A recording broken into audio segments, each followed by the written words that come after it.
following podcast is not meant for children or for liberals, even though that's pretty much the same thing these days, but that's what we're here for. Somebody's got to keep these brats in line. Anyway, you've been warned. It's the right opinion.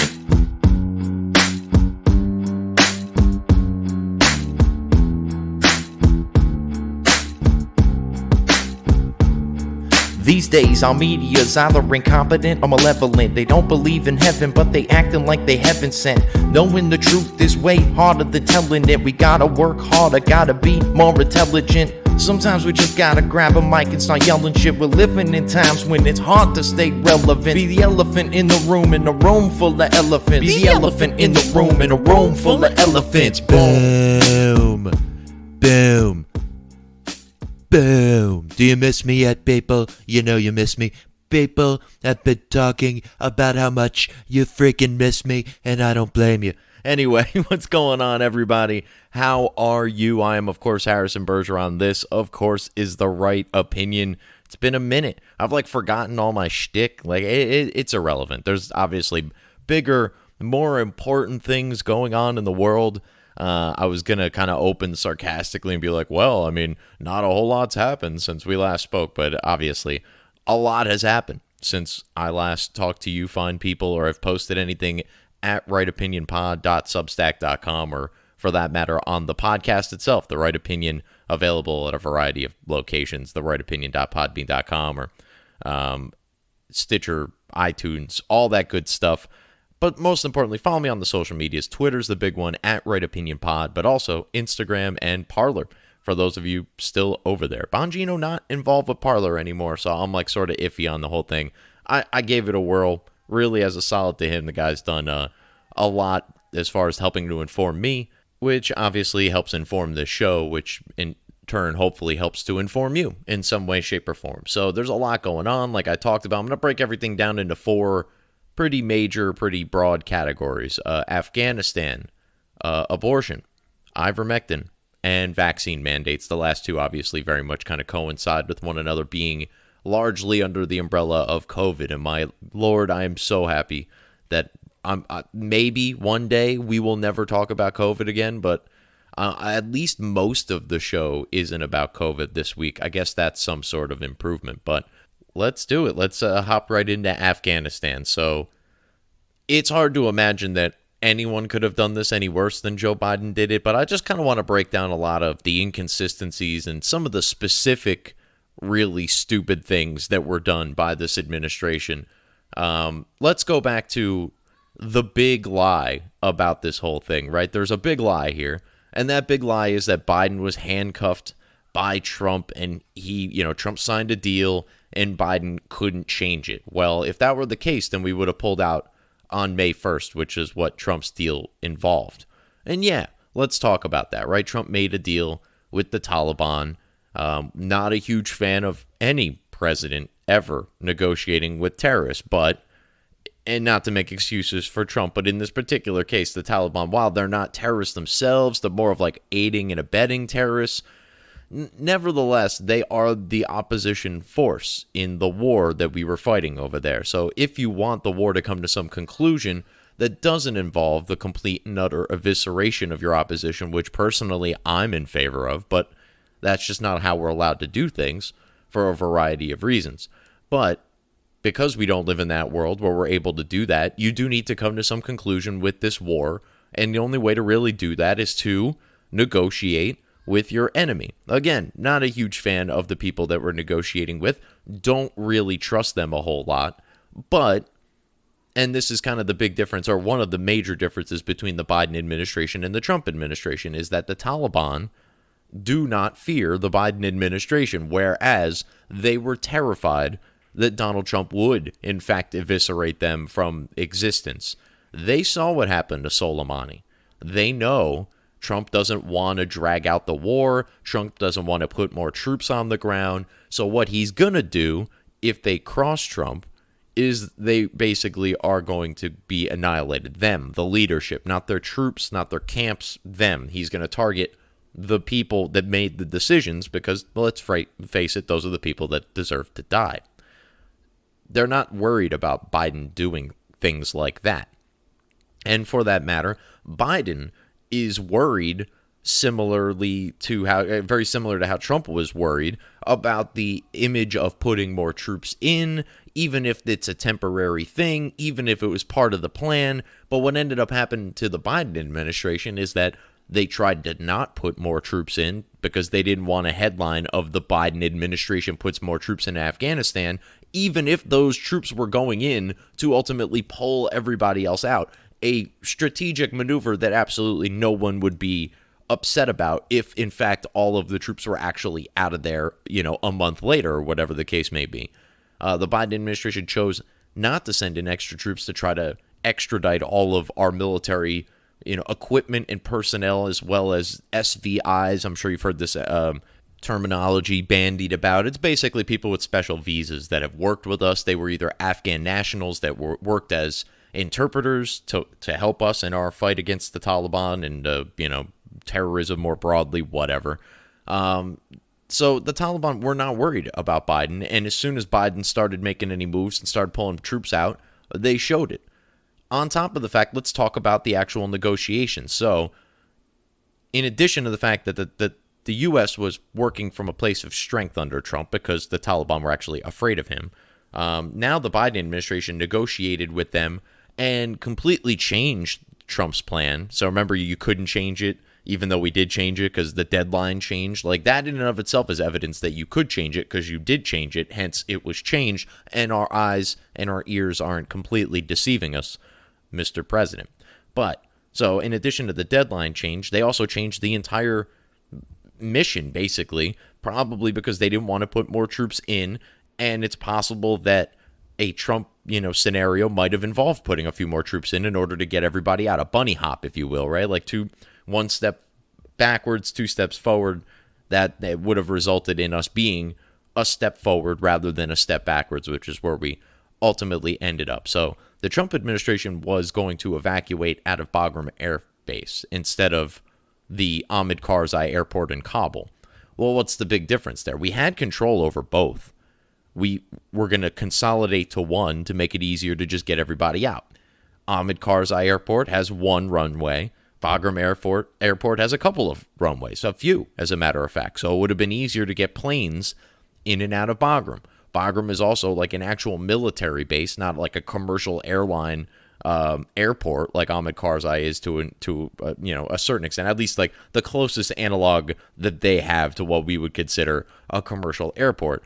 We have Bagram, which is an actual military base, which we've secured in the mountains and had the ability to secure much more easily than in a much larger but much less useful, essentially commercial airport in the middle of a city. So there was mistake number one. Mistake number two is that the Taliban were willing to work with the U.S. as far as look, whatever you need to do to get the hell out of here, fine. They're smart. They'll just wait it out. They'll wait till we leave, and then they'll do whatever they were going to do, which is what they were going to do anyway. Personally, I think the Trump administration might have had a contingency plan for even that they would have made some sort of advance, or I like to call the Wile E. Coyote theory, is that we would have left all of this military equipment there, but rigged it to blow. So as soon as any of the Taliban got their hands on it, we would just basically eviscerate all of them. Maybe the Biden administration has this up their sleeve, and if they do, I will stand corrected. But so in addition to choosing the more difficult airport to evacuate people from, the Taliban said, all right, do you want to secure the airport, or do you want us to handle securing the airport? Meaning securing the airport from them and other terrorist cells like ISIS-K, which has now popped up, and Al-Qaeda and a variety of other smaller terrorist organizations, I guess the B-list terrorist organizations over in Afghanistan. So the Biden administration, because they decided to do this the worst possible way, said, oh, no, you guys handle security. Again, why? Because they didn't want a headline of Biden sends more troops in Afghanistan, which probably would have been required in order to secure Ahmed Karzai Airport if they were going to control the security. So they've now yielded the security to the Taliban, on top of the fact that they've handed many a list and manifest of people of interest that they don't want the Taliban to mess with, which is the dumbest thing this administration has done since they handed a list of things that they really, really wish the Russians wouldn't hack to Vladimir Putin. It's hard to, you can't parody this, you can't exaggerate this. This is about as dumb as anything. The people at the Babylon Bee and the Onion have to wake up every morning scratching their heads going, how do we top reality today? Because reality is just so unbelievably ridiculous. So then let's get back to a more root cause of Afghanistan, right? Like we've left people there. That's awful. We left service dogs there. By the way, Muslim extremists, not particularly large fans of members of the canine species, so their lives are going to end tragically and horrifically. So good on the U.S. for leaving those people behind, or rather those dogs behind. Look, those dogs served more than I served, so as far as I'm concerned, they're worth the shit. Apparently our administration doesn't think so. We left a variety of people there, a lot of U.S. citizens that were just on the ground, apparently just living in Afghanistan. I assume somewhat related to military, activity there from the U.S. I don't really know what you would be there for otherwise, unless you're like in the opium industry or something, rare earth mineral mining perhaps. Oh, that's another thing that we could talk about too, is the complete blunder of us now completely pulling out of this place that has all of this opium, all of these rare earth minerals, and guess who's sweeping in there to get their hands on it? If you guessed China, well, duh, but also Russia, so it's like a double whammy. There'll probably be other parties that hop in there, on top of the fact that the terrorist organizations are already shipping our U.S. military equipment that we left there that wasn't decommissioned to Iran, where Iran will now have our weapons to use against us. Lucky us. It's a variety of just awful things. But where was I? Let's get back to the more broad picture here. Why were we in Afghanistan in the first place? Well, it just so happens to be the weekend of the 20th anniversary of 9/11. And look, I'm not going to get into the whole 9/11 thing because that's like a whole show unto itself, and that's not even this show, by the way. Go check out my good friend Billy Ray Valentine on The Infinite Fringe Live on Aftermath FM, also available on any podcatchers out there. Just type in Infinite Fringe Live. You should find him there. Again, the host, Billy Ray Valentine, good buddy of mine. He does good work. He's entertaining. He's usually informative, as we try to be. So check him out if you're looking for 9/11 alternate theories. But I'm not a particular fan of the official narrative. I think there's a lot of holes in it, as is usually the case with a lot of official narratives. And considering how many official narratives have fallen apart before our eyes in the last, 5 years alone, it's kind of hard to take the official narrative on 9/11 seriously. Even now, people are suing to try to figure out the Saudi royal family's involvement in all this sort of stuff. Clearly, there was some sort of involvement because there's all of these records that are classified. So, obviously that's a bit of a tip.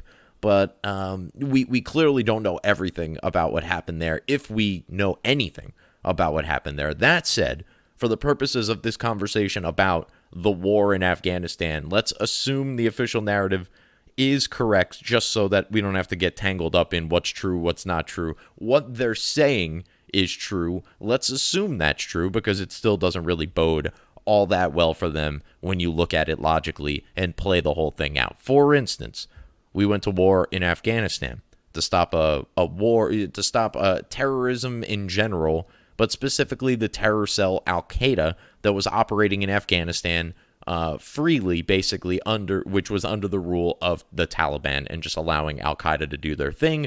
Osama bin Laden was there. He supposedly plotted this whole thing. So we go to fight a war in Afghanistan. We're told, right, we'll fight them over there so that we don't have to fight them here. All right, well, we didn't really fight them when they came here. They kind of just fought us and killed themselves. So there's no real fight going on here.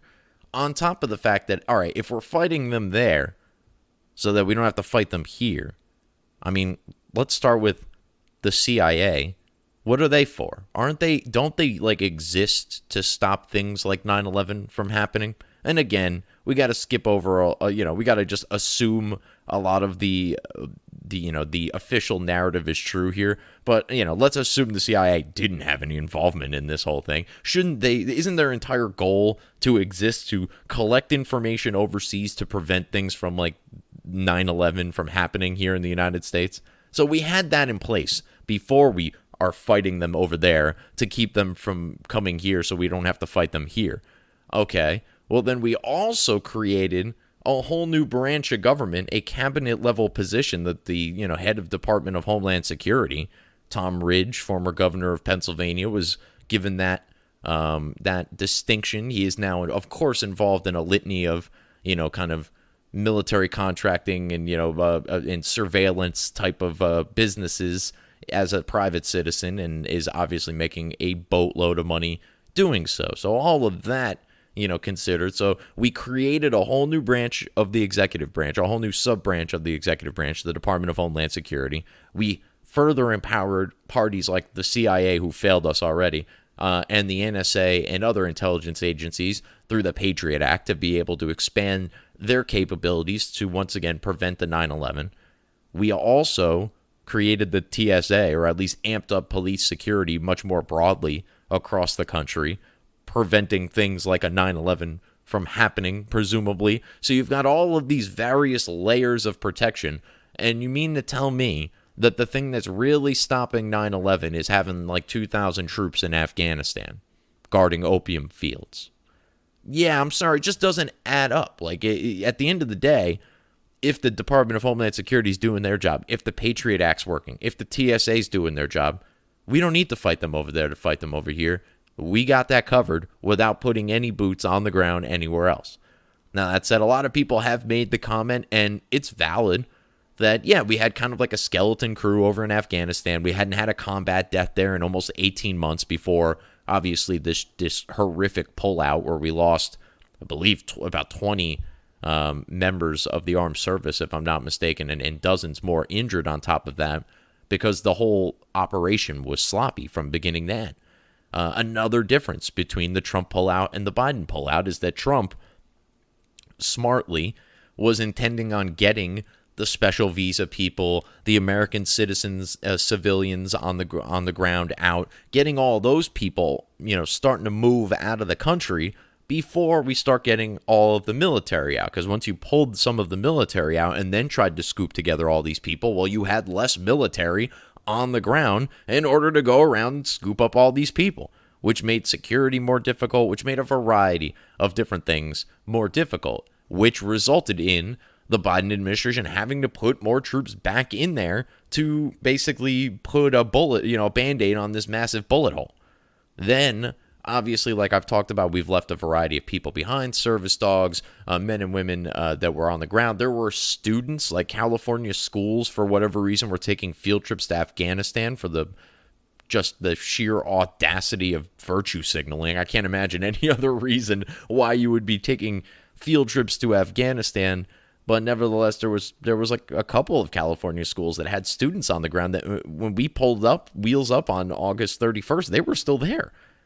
There was like a 3-year-old U.S. citizen that was there that the government was basically saying, at a certain point when it can't be the government's fault. So they kept blaming the people on the ground. Well, we're calling people. They're not returning our calls. We assume they want to stay. Maybe that's a really dumb assumption. I mean, I understand that it makes it very difficult to try to track them down, but I mean, to assume that they want to stay in a 8th century shithole with a bunch of fucking camel jockeys, probably a dumb assumption. Just, I don't know, call me crazy. And of course, because, again, the government can't be at fault, they got to blame the people on the ground. And then they make statements like this was a success, this was a revolutionary, unbelievable event. This was the world's greatest, human airlift and all this sort of stuff. I mean, God, Peter Doocy, to his credit, of Fox News, it's one of the few people at Fox News I'll give any credit to these days. It's pretty much him and Tucker and Bongino. Katie Pavlich is on there. I don't really consider her a Fox News person. I just consider her more because Town Hall is where I read her more often than not. But nevertheless, handful of people over there. Peter Doocy is the son of Steve Doocy, who is the least interesting person on Fox and Friends. And as a result, he got a job over there. And then when the Biden administration took over, he somehow ended up being the White House, press room correspondent. So here he is, the only person in the room asking any sort of difficult questions. And he asks, Jen Psaki, Ginger Goebbels herself, how does the administration respond to people saying that this was an abject disaster? And she starts to spew all this nonsense about, well, we lifted, we got 100,000 or blah, blah, blah people out of there, Peter. I would call that a success. Okay, if you shoot yourself in the leg and manage to like fashion a Band-Aid out of, nearly nothing, and you patch up your leg. That's not a success. You still have a gaping wound in your leg. You just managed to bandage it in some miraculous fashion. That's not a success overall. I mean, ultimately, it could be worse, I guess. You could have bled to death. I mean, I guess like the Taliban could have like killed more people, but they didn't. So, overall, it's a success, guys. We hadn't had a combat death there in 18 months. We lost about 18 people in about 18 minutes. Not a good overall success rate, I would say, given everything that went on, and that we know would have been different under Trump. And when I say that the Taliban was scared of Trump, I'm not like just pulling that out of my ass. I forget the representative's name, but he's a representative from Utah. He was on the Blaze. He was involved in some of these conversations. He was even in the room when Trump was talking with some of these, Taliban members or whatever the case may be. And he said, like, they're like yes sir, no sir to Trump, because they know. Again, they know like Trump's not going to go bomb a cave or bomb a camp. He's going to bomb them. He's going to kill them if they fuck with Trump. It's the subtle beauty of having a madman at the helm is that everyone else is equally worried about what he might do. And for the most part, despite what the media might tell you, most of what he did clearly was in the interest of the United States. Everything from the tariffs on China to the travel restrictions to moves like the Abraham Accords to bombing Soleimani to releasing, even though he was tricked into it, rather than going full bore into Syria, releasing one big bomb and like blowing up one camp and just kind of giving the world's biggest warning shot, rather than just going headlong into it and dropping 10,000 troops on the ground in Syria. He handled it in his very Trumpy way, and I think in the long run it's going to be really hard to argue that his foreign policy was anything other than stellar, and suggest that the Biden administration did it about as well as anyone could do it is just, it involves an ignorance at the level of a Biden voter, I suppose. I don't know. I mean, at this point, if you're a Biden voter and you don't have buyer's remorse, I don't know what to tell you. There's no hope for you. There never will be hope for you. I can't encourage self-harm, but let me just say I'm not encouraging self-harm. I think that's about as close as I can get. In related news, before I move on from Afghanistan, our State Department is upset that the Taliban government doesn't have enough women in it. They're going to be really surprised if they end up moving this argument over to the LGBTQ community. But yeah, our State Department is just dumb enough to either A, think that the Taliban were going to let women in the government, or B, to pretend that they're dumb enough to think that the Taliban was going to let women in the government. They're either dumb enough to actually think it, or for some reason they're trying to portray that they were dumb enough to actually think it, because no one thought that. Absolutely no one thought for even a second that the Taliban were going to have like a few women in the government. No one. Zero people.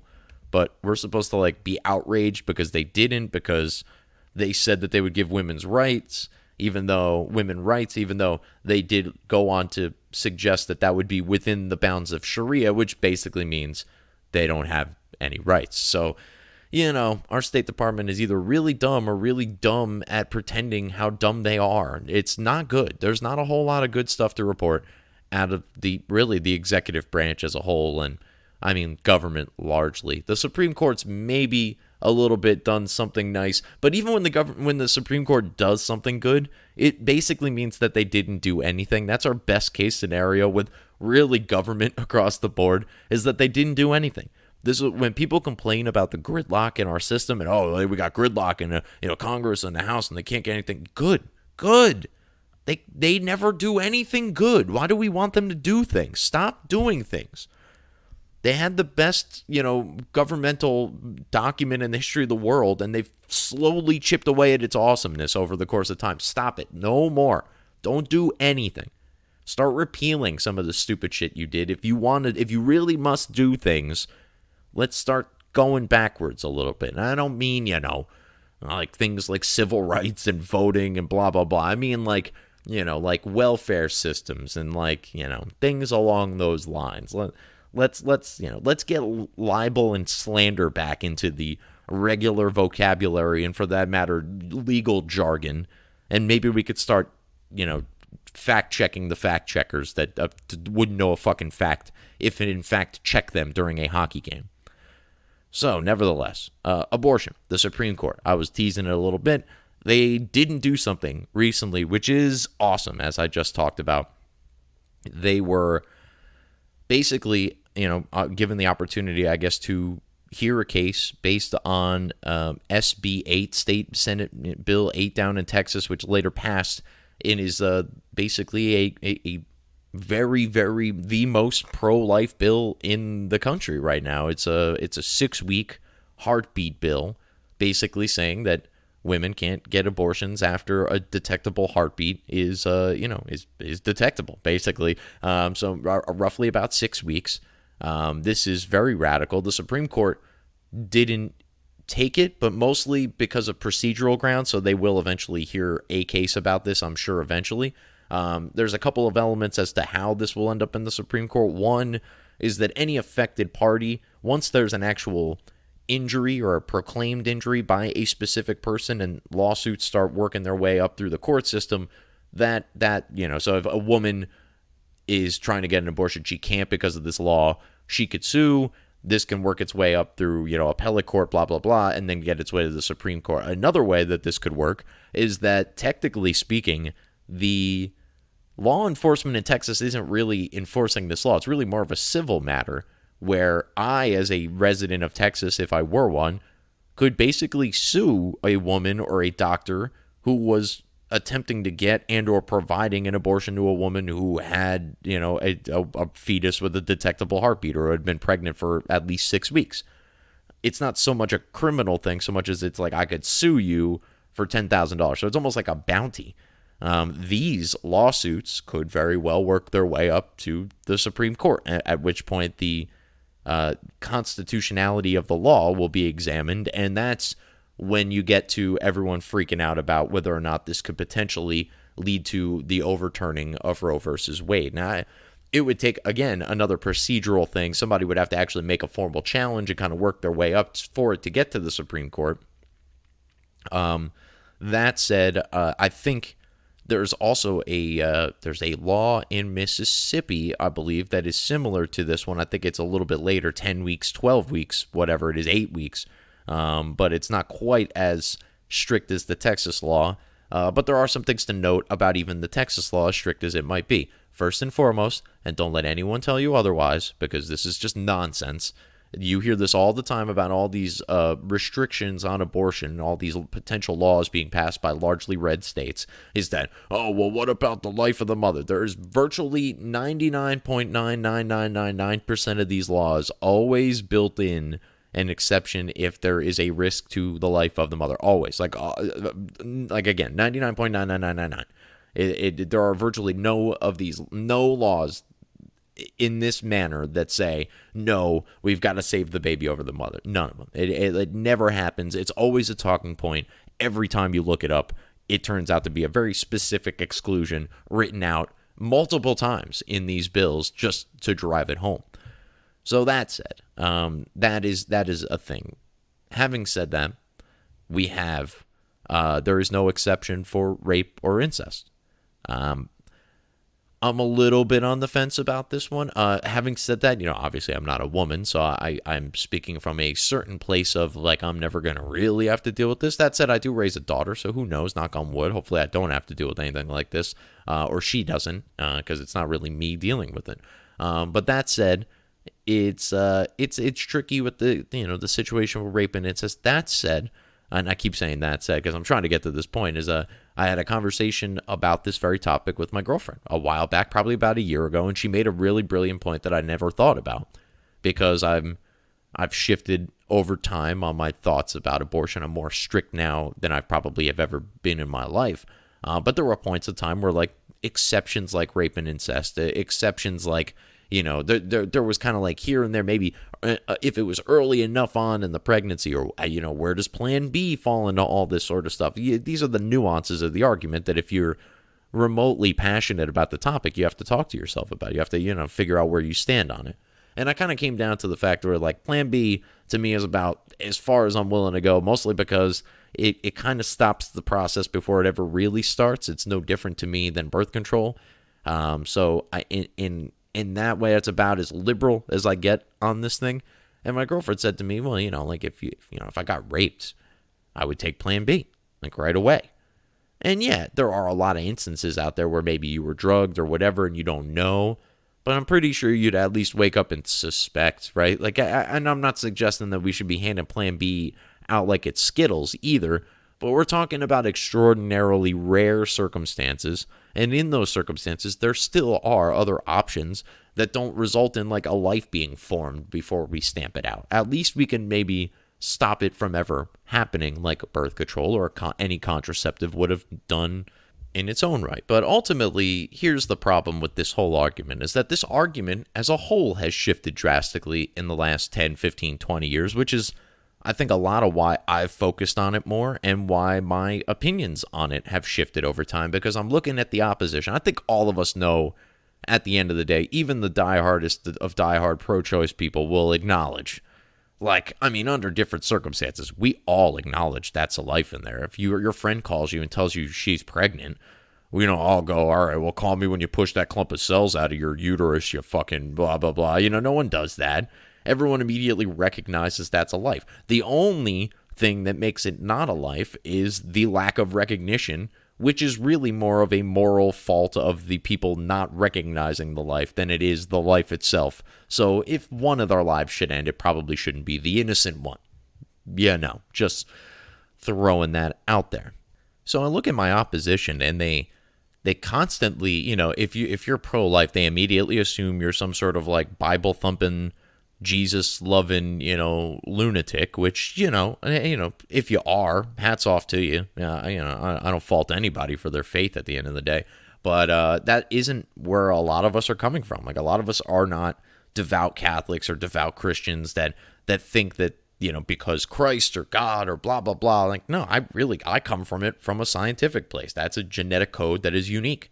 It's a life that is new and should be in all possible ways preserved. By the way, our Constitution agrees with me. Even in the preamble itself, it suggests that we, the people of the United States, in order to form a more perfect union, establish justice, ensure domestic tranquility, provide for the common defense, and promote the general welfare for ourselves and our posterity, do ordain and establish the United States this Constitution for the United States of America. Sorry, got a little tongue-tied at the end.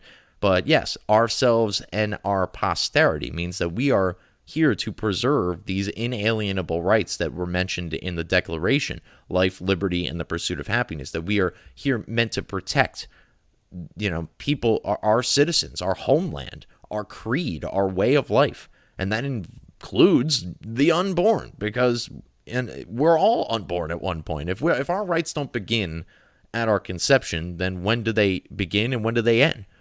The second you come through the birth canal, what about a C-section? Oh, well, a certain number of weeks. Oh, well, viability is different depending on different circumstances, the health of the mother, the quality of the medical care.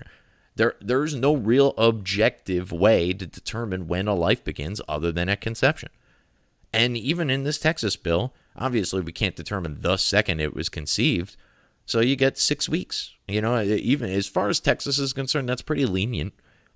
And yeah, you get the argument of, oh, well, most women don't know, blah, blah, blah, blah, blah. I mean, like, did you know if somebody came in you? I mean, like, that's, again, we're talking about 98.5% of the cases, as a matter of fact, are not due to rape and incest. So it's largely due to some form of carelessness, whether it be the man's, the woman's, or both, whether it be alcohol-induced, drug-induced, completely sober-minded, whether it's teenage hormones or something more nefarious even, but not necessarily, rape or incest. Either way, we're talking 98.5% of these cases, that's why the abortion is being done, not because of rape, not because of incest. If we were talking about this 1.5, I think most, even pro-lifers, would be willing to have that conversation. But because our opponents make every excuse conceivably for why it's okay to kill a baby up until and possibly even including after birth, yeah, I'm sorry, I can't take your opinion seriously. You're morally corrupt. You're inept. Like, I can't even have a conversation with you. As a matter of fact, I have difficulty looking you in the eye. Yeah, I'm worried I might turn to stone. You're some sort of fucking demon.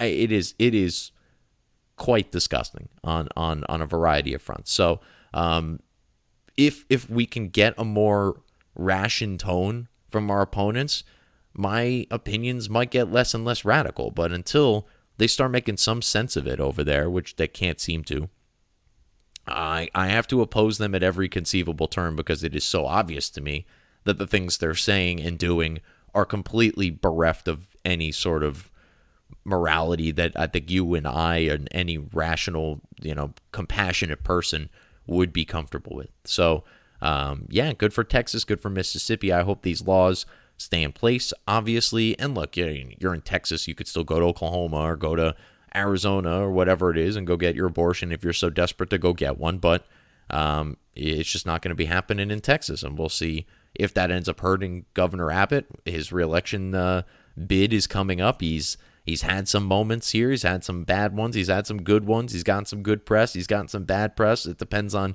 which side of the aisle you're on and where you're getting your press from, as usual. But there are even some Republican challengers to Governor Abbott that, conceivably, that might be the best case scenario for the Republicans, is to get new Republican blood in there, somebody who doesn't have the stain of all the COVID stuff with him, and then they can ride with the new Republican. All right, let's move on to the COVID stuff. Let's get into ivermectin. I have one link in the show notes for you this week. I mean, obviously, there's the links to my social media and the merch store and blah, blah, blah. But the one link of prominence that's specific to this week is the link to the ivermectin study website. I believe it's c19ivermectin.com. It is tracking right now about 63 studies worldwide of this particular drug and its use in relation to COVID-19. A variety of these trials have shown efficacy in terms of reducing symptoms, reducing viral load, reducing spread, reducing really deaths, hospitalizations, even infections across the board. It is a wonder drug, and you're being told that it's horse dewormer, and that yes, this drug is used as an antiparasitic both in humans and in animals, and yes, this particular drug is available in some extraordinarily high non-medical, non-human doses that you could find at your local farm supply or pet shop. But no one, and the rock means no one, is telling you to go to fucking PetSmart and pick up drugs and ingest them into your body for the purposes of fighting a disease that you don't even have yet.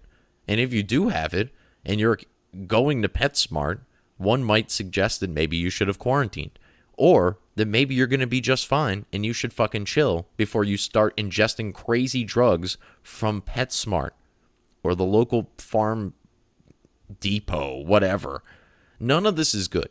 No one is suggesting, by the way, that no one, not Trump, not any Republican, not Tucker Carlson, not fucking Alex Jones, no one on the right or on in Team Unwoke is suggesting that you go take these drugs under any circumstances other than if they're prescribed to you by a doctor.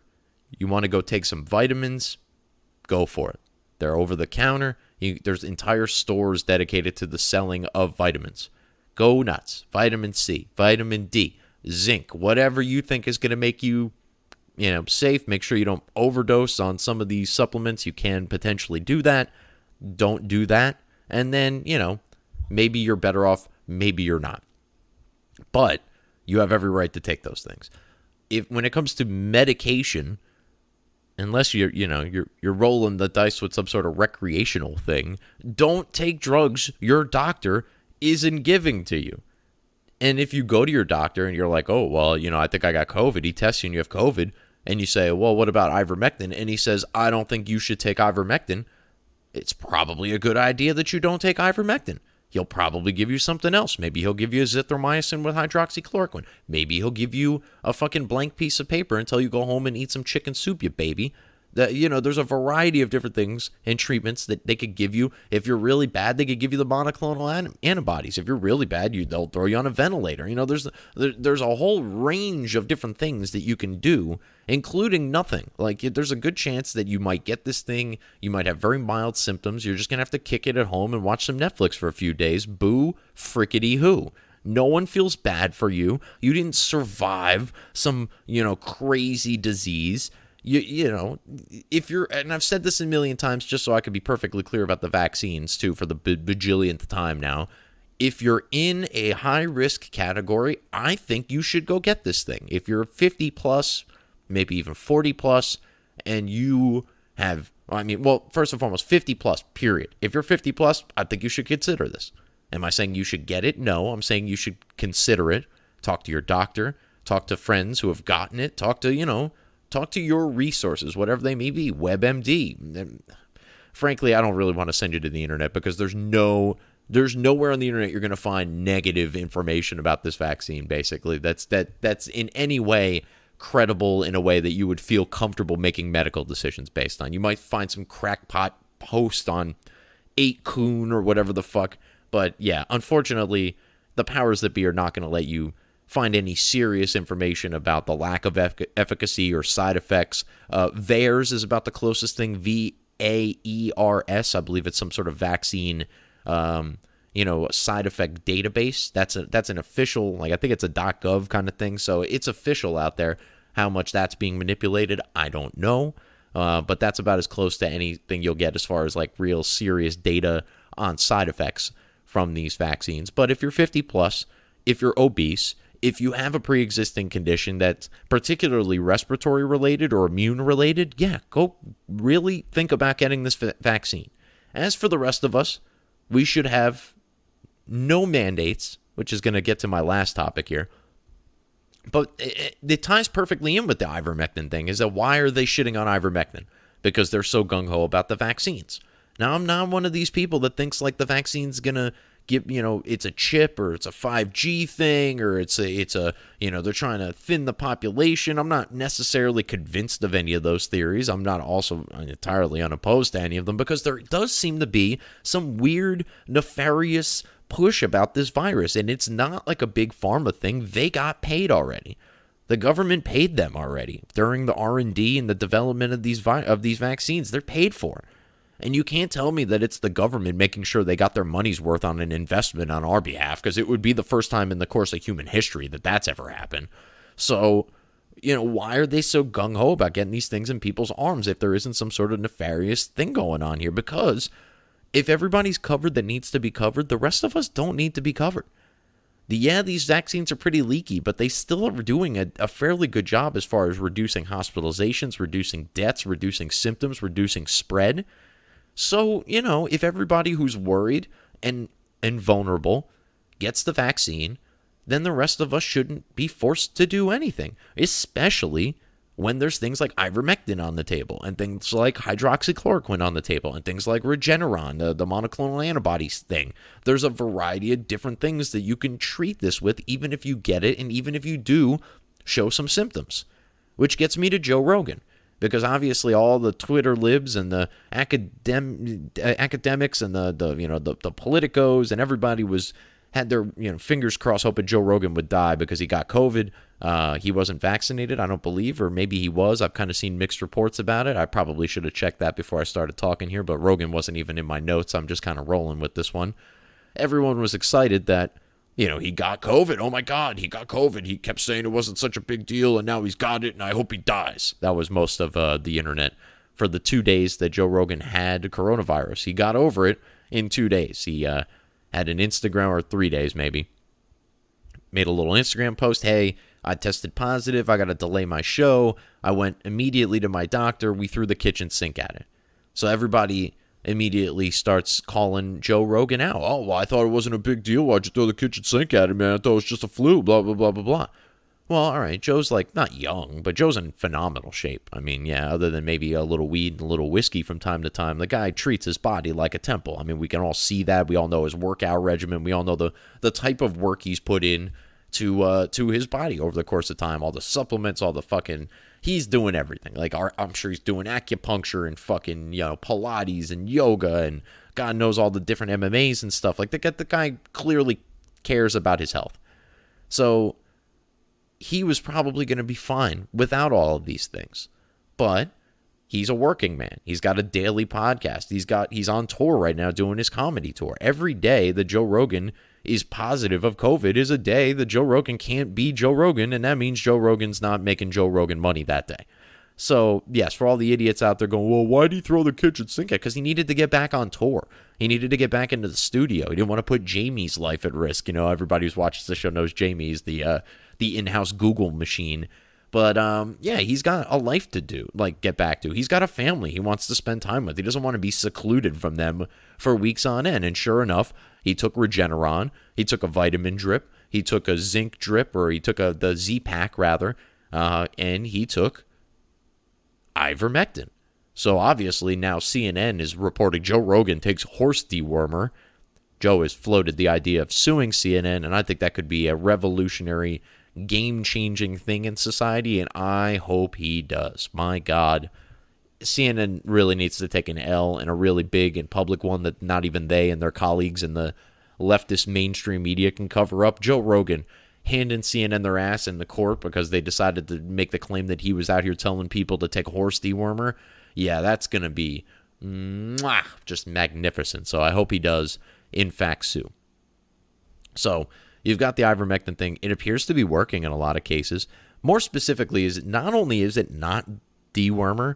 Look, I'm not a doctor. I'm not an epidemiologist. I'm not a pharmacist. I don't know definitively that it's doing anything. I know that there's a lot of studies, of which I've linked you to them in the show notes this week, so you can go read them yourself.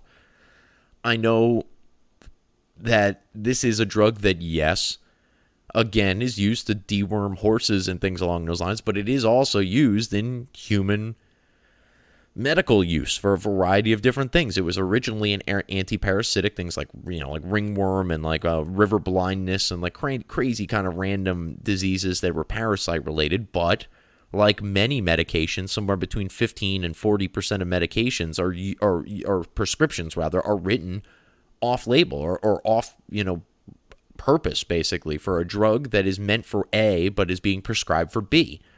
This happens all the time. At least 20% of the time, doctors, when they write prescriptions, are not writing a prescription for a particular drug for its particular main intended purpose. There might be peripheral reasons that they might be writing it for, and that happens all the time. Doctors go to school and learn all the things that they learn about these medicines in order to be able to make these judgment calls based on a particular patient and what they might need. Joe Rogan, I can assure you, like I mentioned before, probably takes better care of his body than you do. And I can assure you, Joe Rogan did not just open up a phone book and find a doctor and go waltz it in there and be like, hey, doc, what should I take for all of this? Why don't you just throw everything at me? Joe Rogan has done more research on his doctor than you've probably done on anything. So, yeah, it's a guy he trusts. I'm sure he's gotten multiple opinions because he's had so many doctors on his show that he just can pick up the phone and say, hey, doc, X, Y, and Z, this is what my doctor's telling me. What do you think? The guy got way too many medical opinions for any of you idiots out there to think that you know better than he does. Now, might the ivermectin work for you? I don't know. Did it work for him? We don't know. He took so many fucking things, we don't know what worked, but we know it worked because in 3 days he tested negative. So all the calls for hoping Joe Rogan died and Joe Rogan took horse dewormer very quickly quieted down when 3 days later he just magically popped back up and was fine, like nothing had ever happened to him. That part seems to be left out of all the stories. Could have been the ivermectin? Maybe. I don't know. A gun to my head? Probably. And the reason I say that is getting back to the ivermectin itself before I kind of wrap this up, because I kind of already touched on the vaccine mandates. I don't think they're going to ultimately be held up as constitutional because there's other therapeutics and there's not great enough risk for everybody to have to freak out and pump an experimental drug into their system, particularly when it comes to kids. That said, the ivermectin itself, not only is it used in humans, and not only is it used as a parasitic, but it is used as an antiviral in a lot of cases. In fact, as you probably have heard by now, it won, the researchers using ivermectin won the Nobel Prize in 2015 for its uses in antivirals, particularly in stopping the replication of RNA viruses in the human body. Sounds like that might be pretty useful, considering we have a pandemic that's centered around a human RNA-based respiratory virus. But no, we shouldn't be using this. It's horse dewormer, guys. It's not like a wonder drug that we can make really cheap and has been approved for human use for decades. No, it's none of those things. It's definitely just horse dewormer.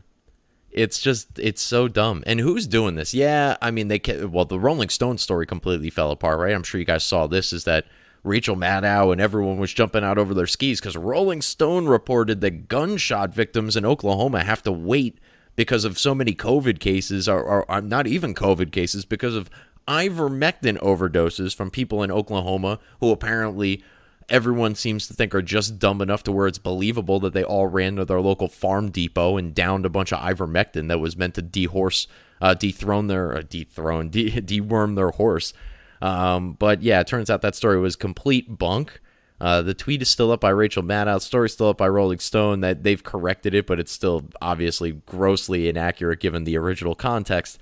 Yeah, this isn't a thing. This isn't really happening. People are not running to the store to go do this. Might there be a handful of people that have done it? Sure, I have no doubt. Might there be a lot more calls to poison control as a result of it? Oh, yeah, for sure. There's definitely people calling now asking questions to poison control because the news is telling them that everyone's taken this fucking, horse dewormer that they think that they could just go pick up at PetSmart and they'll be better and they don't have to worry about a vaccine or the Rona or any of these things. So, yeah, I'm sure people are calling and asking a few questions about this whole thing. At the end of the day, obviously, this is not a big problem. And if we recall, the first time that this happened, this was with the hydroxychloroquine. The woman who gave her husband the koi pond cleaner that had hydroxychloroquine in it, also available at PetSmart, one would assume. Turns out that she might have been trying to kill her husband, and she was a radical liberal who not only was a radical liberal, but regularly donated to, I think it's called the 318 Project, which is a project for the pro-science resistance, not particularly science-based in her decision-making when trying to kill her husband, allegedly. Anyway, that's it. So yeah, the mandates, the ivermectin, obviously those two play hand in hand. We can't have therapeutics. If there's therapeutics, then then even the Pfizer FDA approval for the vaccine, it's like sort of null, right? Like we even though it's been approved, even though weirdly enough the Pfizer vaccine is like it's the leakier of the two mRNA vaccines, it appears. But it got the approval, and we'll see what about now. Boosters are the new hotness. I'll talk about those, I'm sure, in a future episode because they ain't going away.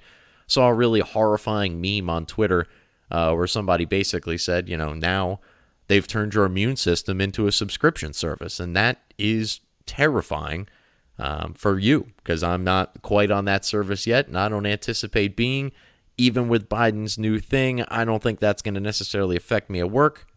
We're going to knock on wood just to make sure, but I might be in the clear for now and, kind of find another job.